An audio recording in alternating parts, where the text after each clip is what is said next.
Heating and Plumbing Show on Fix Radio.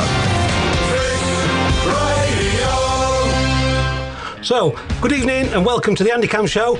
I love plumbing here on Fix Radio. Has anybody ever told you that you're a superhero as a plumber? This week, I'm going to be talking to Victor. He's from an app called Snap It. He's going to tell us all about his business, and it's a fantastic, brilliant idea. I feel I need to tell you what he looks like. He looks about 30 years old. I think he's a little bit older, but not a lot. And he's handsome and dashing. And that's for people, obviously, you can't tell this on the radio because you can't see him, but I can. He nearly turned me, to be honest with you. So Victor, can you firstly tell us a little bit about yourself and your background and, your story? It'd be brilliant. Hi. Yes, basically, I've been running a small business, plumbing business in central London. And often by growing my team, I found out that there is a big demand for fittings to be supplied. Yeah. So when I was on the jobs and some of my staff was like, let's say, on their own, but not necessarily with the vans, because the parking is a difficult part in London, we found ourselves in a situation where I would be doing different jobs and they would be short of materials. So what sort of jobs were you sort of doing? Were you doing like combi boilers, or were you doing the big massive flats? It would be mostly residential, where you would roll up, you would do a combi boiler change. Yeah. You set them up with the boiler, all the materials, and they will find out that they're running out of elbows or they're running out of bits. Exactly, small bits. And this is where I had to go to the shops, bring the materials, because it was simply easier and more efficient way of doing rather than letting them go shop. So you were actually going around the shops with your vehicle, picking things up and then dropping them off. Yeah. And each time you're stuck in the traffic, you'll see all the mopeds waiting for food deliveries. Yeah. So this is where I really thought about it. How about if when did that come to your brain? How did you get that inside there? I was on holiday last year, and as I was coming back, every year you're trying to do a New Year's resolution. Yep. And I was trying to do something differently this year, and I was writing down on a piece of paper where most of my time being spent a day, and I was trying to optimize my output and be more productive this year. So I thought, if I'll be able to free up all the space of the time that I use to deliver spare bits to my plumbers and use it somehow otherwise, I'll open myself to more work. I think that sometimes when you do get yourself away on holiday, you're actually not working in your business. You can work on your business and you've got a fresh mind. And I think that sometimes I go on holiday and I come back with some great ideas, and within 2 or 3 days they've gone back to the old way sometimes. Well, sometimes just taking a step back and re-evaluating the whole situation, and you'll find a new approach to it.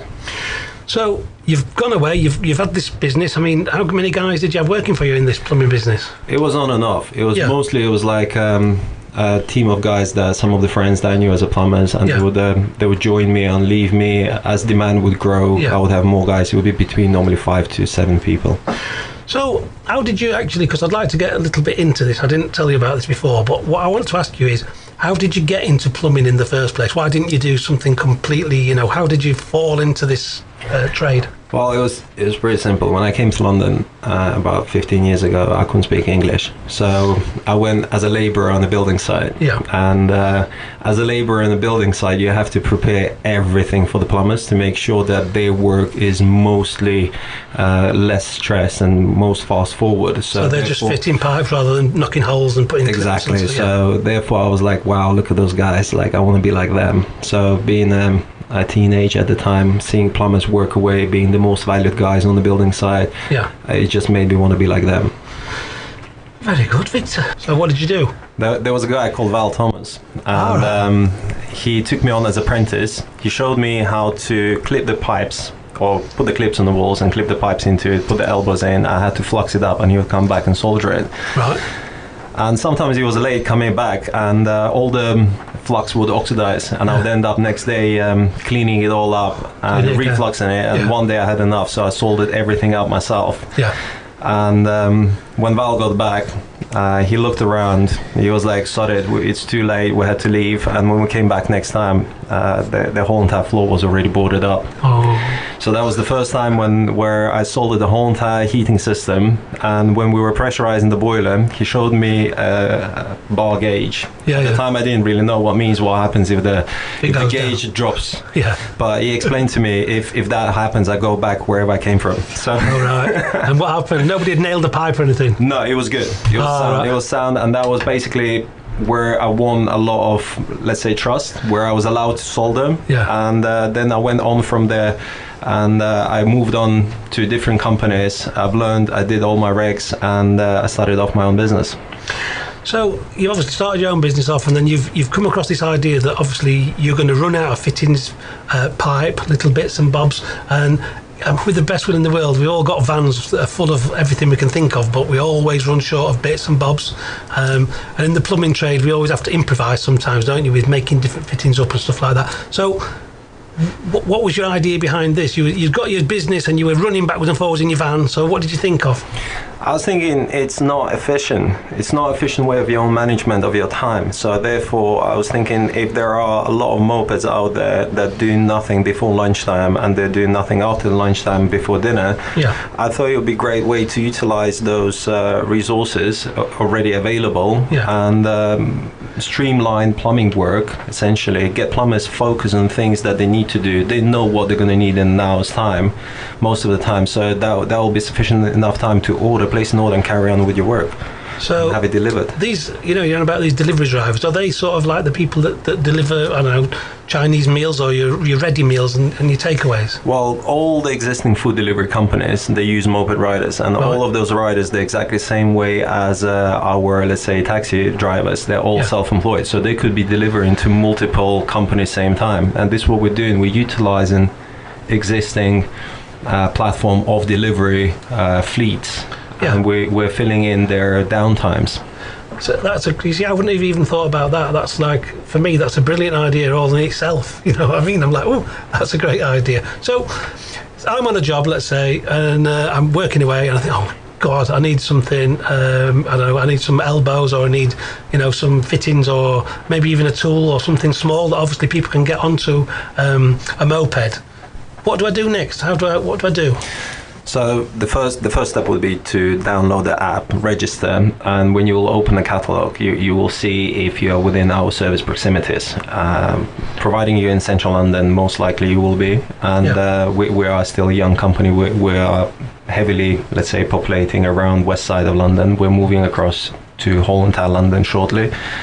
And you would select the bids on the app. Everything is picture based, so it's very easy to locate. There is a search bar, and you'll make a payment, and the payment goes like a PayPal equivalent company, Stripe.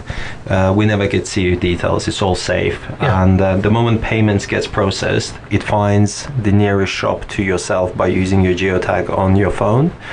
Once that shop accepts the order, it finds the nearest moped. So we are trying to keep it within a small ecosystem around you to deliver it in the fastest possible way.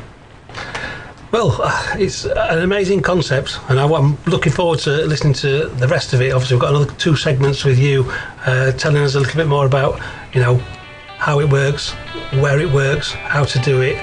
I found the app I've looked on the app myself, and it's really, really easy to navigate. So I'm with the I Love Plumbing show. I'm here with Victor, and he's been telling us on 2 segments about his business that he started, and it's a cracking idea. If you work in London, you want to get this app on your telephone and start using it. So Victor, you told us last time a little bit about how the app works. I mean, when you came here today, I said to you, right, let's prove how it works, put you on the spot a little bit. And you said, right, Andy, you got your phone out and you ordered some fittings on that telephone, on your app, right?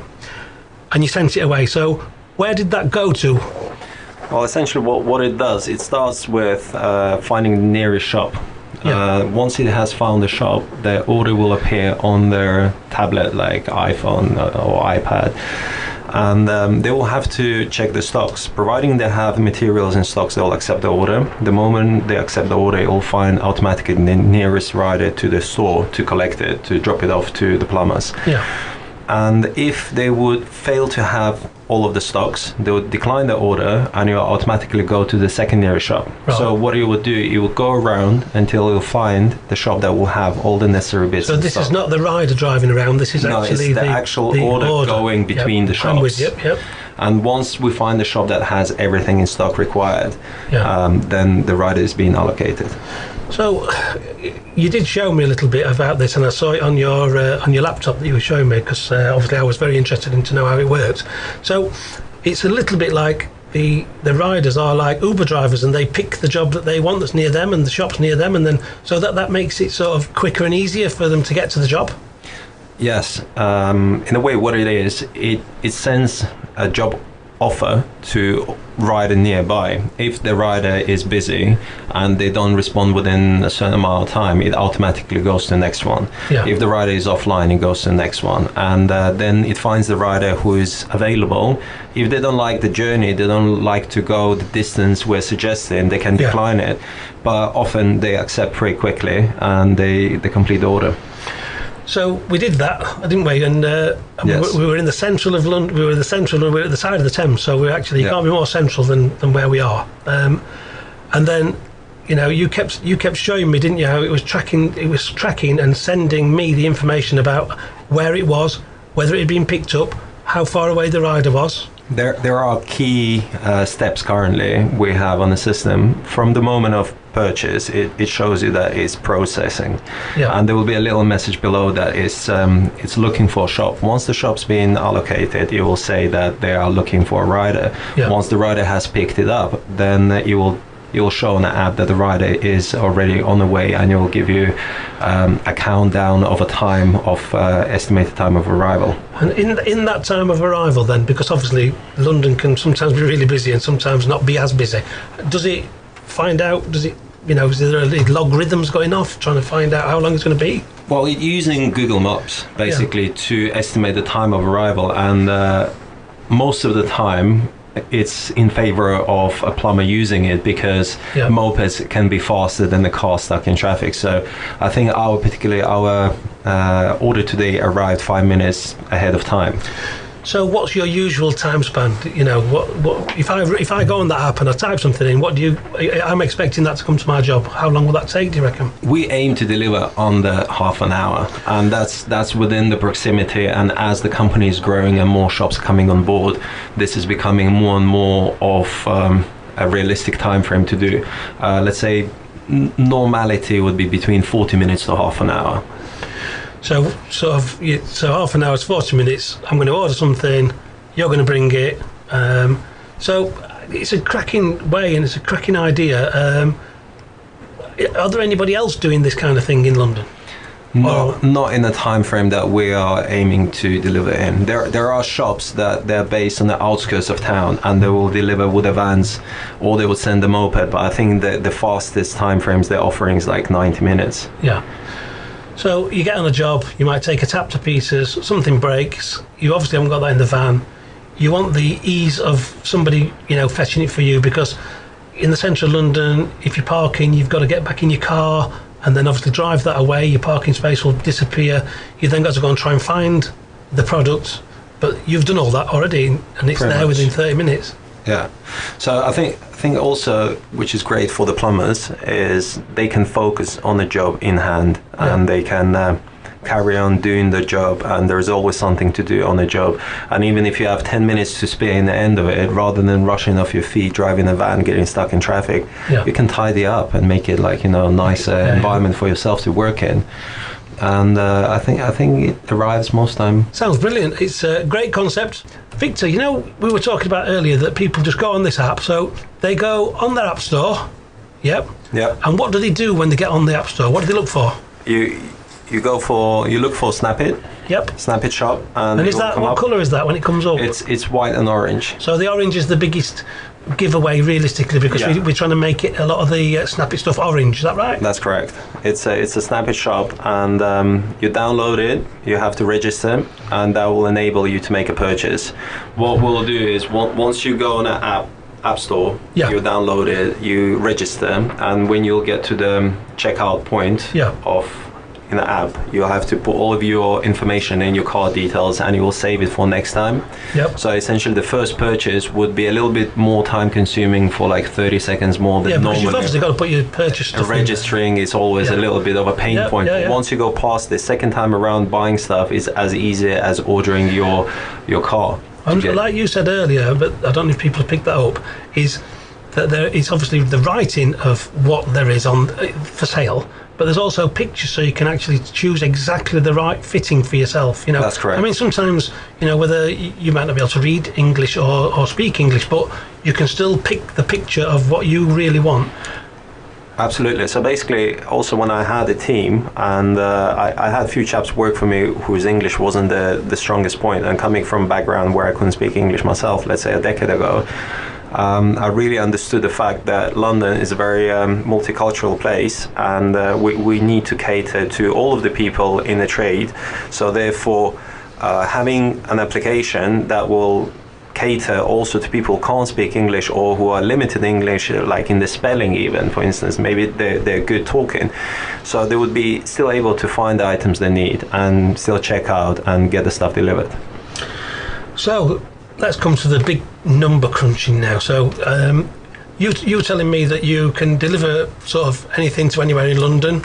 Obviously there's going to be a cost to that, and me as a plumber, I've been doing it 40 odd years, I would always be thinking, as you've been talking, how much is this going to cost? How much is this going to cost? How much is this going to cost me? So where do the cost implications come from, and how much does it cost? So we're very cautious of prices, and what we have done is, if you would imagine your supplier that you go to every day, 7 o'clock in the morning, get all your stuff in one go, you get the best possible price. Yeah. And now imagine the case scenario where you're stuck in central London and you're at the mercy of convenience shops around you. And what we have done, we put our prices bang in the middle.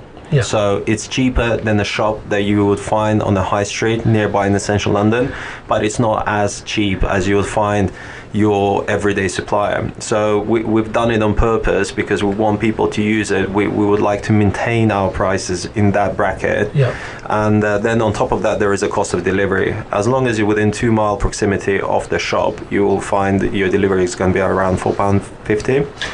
So it's around about your price of your materials, which I've actually looked on your app, and they're not bad prices. I mean, some of the prices I found were cheaper than Wix and some of the DIY outlets. So it's only ever going to cost me whatever the price of the parts are plus £4.50 for you to get me. That's correct. Brilliant. So these are going to be small parts, aren't they? Because obviously we need to be able to get them on a moped. But are you going into getting any sort of deliveries of boilers and pipe and fittings and stuff? Say somebody wants to it delivered tomorrow. Well, what we have done so far, there is a chat on our app, and you can make a request. You can, like, for instance, some people would say like, I need a boiler spare part XYZ, and it's going to be in the shop over there. Can you collect it for me? So we have done that. We'll upload it on the system. They'll buy it via us, and we supply it to them. We can do pre-booked next day delivery of the boilers, for instance. We have done also those, but I think the aim at this point right now is more instant deliveries on spot. But we are definitely going to be developing into a point where you can get more stuff and bigger things. What about boiler spares, gas valves, fans? This is PCBs. already in the pipeline, and what we're doing right now, we're going to be launching possibly within the next week or two. We're going to add a boiler spare part channel to our application, where you're going to be able to identify the part you need and send it out for a request for the shops to see if they can fulfill it. So, and once the shops would accept, same procedure, moped sent, picked it up and dropped off. Well, that's hopefully giving you a fantastic overview of Snappy. So go on your app store and download the app. It's so easy and user-friendly. The Heating and Plumbing Show on Fix Radio. Fix Radio.